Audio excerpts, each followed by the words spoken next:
Shalom peuple de Dieu, shalom mes bien-aimés, shalom le corps du Christ et partout où vous vous retrouvez.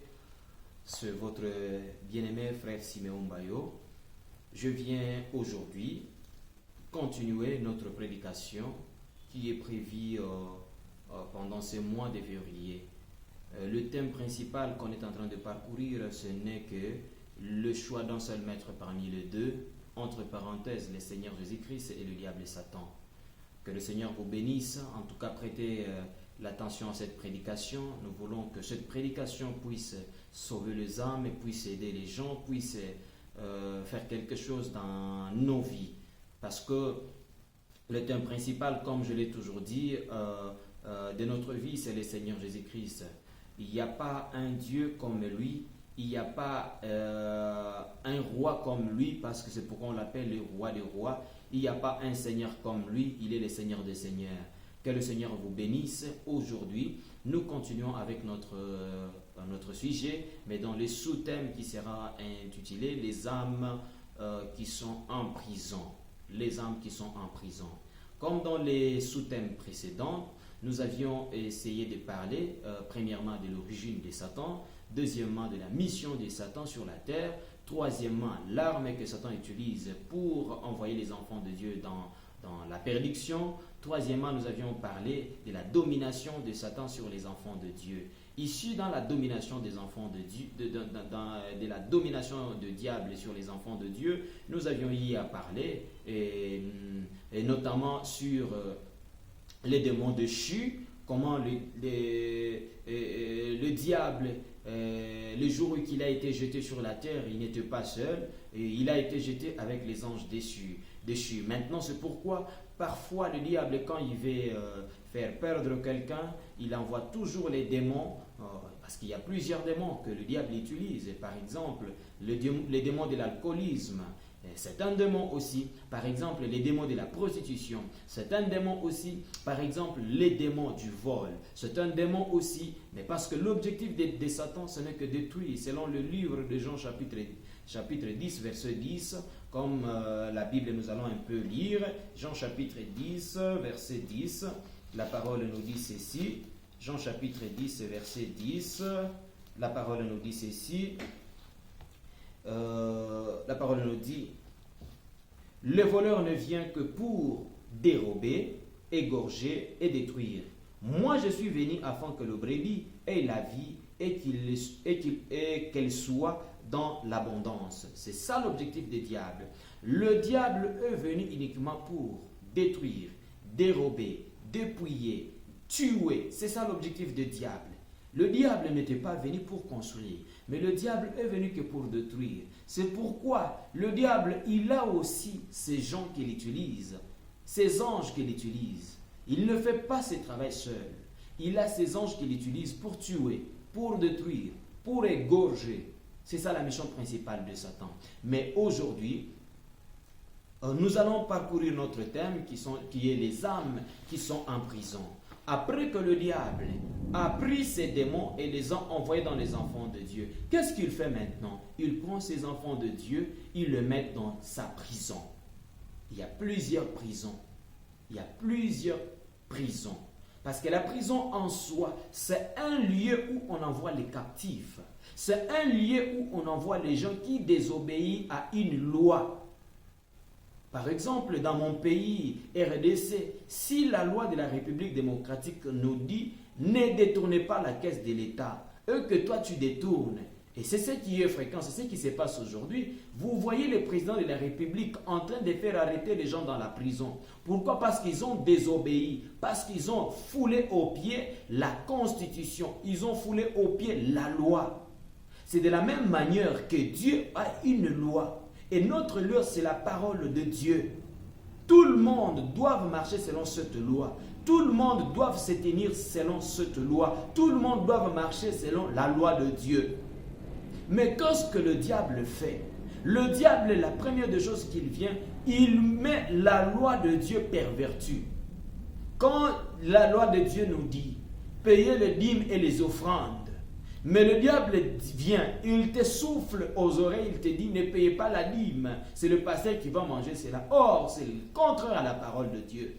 Si par exemple la parole nous dit, ne volez pas, mais le diable te dit non, il faut voler pour avoir en abondance. Or dans Proverbe, le livre de Proverbe nous dit, si tu vois quelqu'un qui vient auprès de toi, il te dit, allons, nous allons prendre les choses d'autrui, et toi aussi tu auras ta part. N'y allez pas. Le diable, c'est un malin.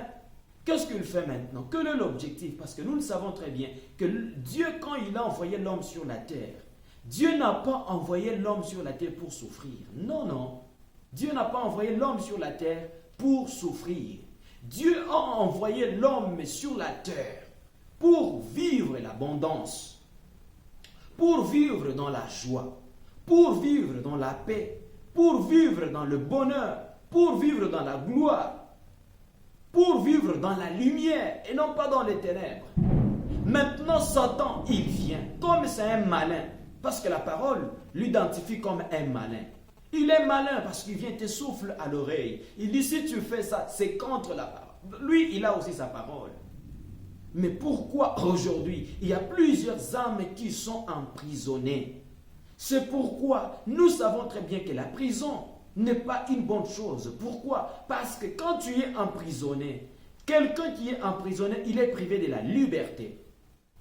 Quelqu'un qui est emprisonné, il ne peut pas vivre sa propre vie normale. Par exemple, quand tu es en prison, il y a ceux-là qui ont déjà été en prison. Ils savent ce qui se passe en prison. Il y a les travaux lourds avec menaces. Par exemple, on t'envoie d'aller travailler dans des toilettes. On t'envoie au corvée. On t'envoie nettoyer par exemple le mur. Il a des travaux très lourds. Mais le diable Satan, il ne veut pas rester parce qu'il sait qu'à la fin de toute chose, il sera aussi emprisonné dans le millénium. Il sera emprisonné avec tous ces anges et tous ceux-là qui vont le suivre. Mais aujourd'hui, il y a plusieurs personnes qui ont désobéi à la parole de Dieu. Il y a plusieurs personnes qui ne veulent pas s'attacher à la parole de Dieu. Il y a plusieurs personnes qui cherchent à écouter le diable que Dieu. Il y a ceux-là aujourd'hui. La plupart des hommes, comme je l'ai toujours dit, il n'y a aucune personne qui accepte la souffrance. Il n'y a aucune personne. Maintenant, pendant que les gens ne veulent pas souffrir, et vous voyez quelqu'un qui part attraper les fétiches, vous voyez quelqu'un qui part dans les loges. Maintenant, dans ces loges où tu vas entrer, le diable va te dire, comme tu es venu ici, dans notre loge, il y a ça, il y a ça, il y a ça. Et tu y es obligé de marcher selon la loi du diable et Satan. Il y a ceux-là qui ont attrapé aux fétiches. Et tu arrives là-bas, le marabout, il te dit, à 0 heure, tu dois t'élever pour faire les incantations. Parce que c'est une loi qu'on t'a donnée. Il faut toujours obéir à cette loi. Maintenant, tu te rends compte à 0 heure, peut-être tu oublies. Tu oublies l'heure et tu dors profondément. Quelle est la conséquence? C'est pourquoi vous voyez aujourd'hui, il y a beaucoup de fous partout dans le monde entier. Il y a beaucoup de fous parce que les gens cherchent une voie facile. Et cette voie facile les amène vers la prison. Cette voie facile les amène vers la prison. La prison n'est pas une bonne chose. Vous voyez une femme qui est dans son foyer. Il a son mari. Mais vous voyez cette femme qui sort en dehors du mariage pour aller prendre d'autres hommes. Et à la fin de tout ce qu'il est en train de faire, vous verrez la femme qui tombe malade. Parfois, elle est hospitalisée, elle est frappée par les sida. Allez-y. Ce n'est pas simplement ceux-là qui sont emprisonnés physiquement. Il y a même le prisonnier dans le lit des hôpitaux. Il est cloué dans son lit de l'hôpital depuis 2 ans, depuis 3 ans. Il est condamné là-bas. Il est aussi prisonnier parce qu'il est privé de sa liberté.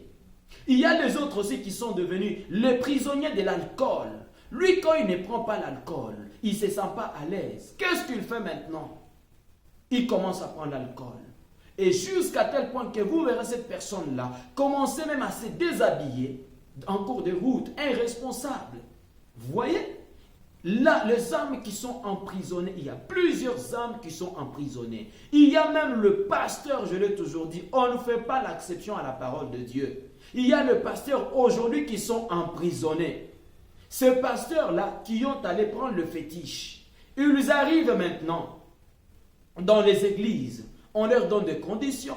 Il faut par exemple prendre les femmes d'autrui. Il y a par exemple, on vous dit, vous allez prendre le fils de l'église. Vous voyez tout cela, ça se passe. Les pasteurs sont aussi emprisonnés. Mais eux, ils pensent qu'ils sont dans la liberté. Non. La prison, ce n'est pas une bonne chose. Pour soutenir cela, voilà l'homme, au lieu que la personne puisse s'attacher à la parole de Dieu, au lieu que la personne reste attachée à la volonté de Dieu, au lieu que la personne reste attachée à l'insu du Seigneur, il prend maintenant son intelligence, il place à la place de la parole de Dieu. Il prend son intelligence, il place à la place de l'insu du Seigneur. C'est pourquoi nous allons d'abord soutenir cela par la parole de Dieu, parce que le thème principal de notre vie, c'est le Seigneur Jésus-Christ. Nous allons lire ceci dans les livres d'Ésaïe. Nous allons lire dans les livres d'Ésaïe, chapitre 42. Nous allons lire dans le livre d'Ésaïe, chapitre 42. Voici d'abord quelle était la volonté de Dieu. Quel dit le Seigneur? À partir des versets 6. La parole nous dit ceci. Ésaïe, chapitre 42, verset 6. Moi, l'Éternel, je t'ai appelé pour le salut. Vous voyez? Moi, l'Éternel, je t'ai appelé pour le salut. L'Éternel, il m'a appelé moi pour le salut. L'Éternel t'a appelé, toi mon frère, toi ma soeur, pour le salut. Il continue. Et je te prendrai par la main. Il continue. Et je te garderai. Et je t'établirai pour traiter l'alliance avec le peuple. Il dit ceci. Pour ouvrir les yeux des aveugles. C'est la mission principale de Jésus-Christ. Pour ouvrir les yeux des aveugles. Il continue. Il dit ceci. Pour faire sortir des prisons les captifs. C'est ça la mission de Jésus-Christ. Il était venu libérer les captifs dans les prisons. Il continue, il dit. Et de leurs cachots. Ceux qui habitent dans les ténèbres, il dit, je suis l'Éternel. C'est là mon nom et je ne donnerai pas ma gloire à un autre. La mission principale de Jésus-Christ. Jésus-Christ, il est venu, premièrement, pour libérer les captifs dans leur prison. Il est venu donner les yeux aux aveugles pour qu'ils voient. Il est venu pour nous prendre en main. Il est venu, le Seigneur Jésus-Christ, il a dit ceci, il est venu libérer les captifs dans leur prison et dans leur cachot. Maintenant, toi qui es prisonnier, la parole te dit ceci, que le Seigneur Jésus-Christ est venu pour te libérer dans un cachot où tu te retrouves. Le Seigneur Jésus-Christ est venu te libérer dans la prison où tu y es. Le Seigneur Jésus-Christ est venu pour te donner la lumière pour que tu vois clairement. Car la parole nous dit que vous avez les yeux pour voir et vous ne voyez pas. Vous avez des oreilles pour entendre et vous n'entendez pas. Mais le Seigneur Jésus-Christ, quand il était venu, il est venu uniquement pour nous apporter la lumière, pour libérer les captifs, pour nous libérer de nos cachots. Nous allons continuer. C'est ça la mission du Seigneur Jésus-Christ. Maintenant, par la désobéissance de l'homme ne veut pas suivre la parole de Dieu. L'homme ne veut pas s'attacher à l'insu du Seigneur. L'homme ne veut pas suivre et que dit la parole du Seigneur. L'homme veut vivre selon son intelligence. L'homme veut vivre selon l'évolution du monde. Certainement, le monde évolue. De la même manière que le monde évolue, c'est de la même manière que la parole de Dieu évolue. Aujourd'hui, nous voyons les pasteurs qui sont emprisonnés par les fétiches dans leurs églises. Nous voyons des pasteurs qui ont commis des gaffes dans leurs églises. Vous voyez un pasteur qui prêchait correctement, qui donnait une bonne parole, mais il est arrivé à un certain moment, il ne prêche plus. Quand il monte à la chair, il prêche que la bénédiction. Dieu va vous bénir, Dieu va vous bénir. Il a oublié l'essentiel. Maintenant, nous allons voir qu'elle nous dit la parole, toujours dans Ésaïe 42, mais nous allons au verset 18. La parole dit, sourds, écoutez, aveugles, regardez et voyez.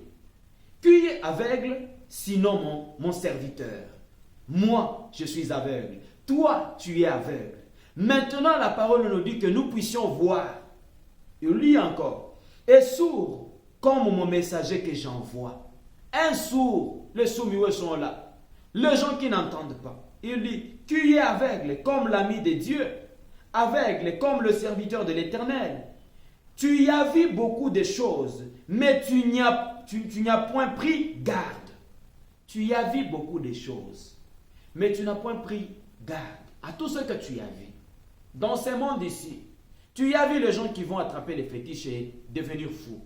Tu y as vu les gens qui s'est prostitué et pendant cet instant, ils sont cloués dans la prison de lit de l'hôpital. Tu vois et tu ne saisis pas l'intelligence.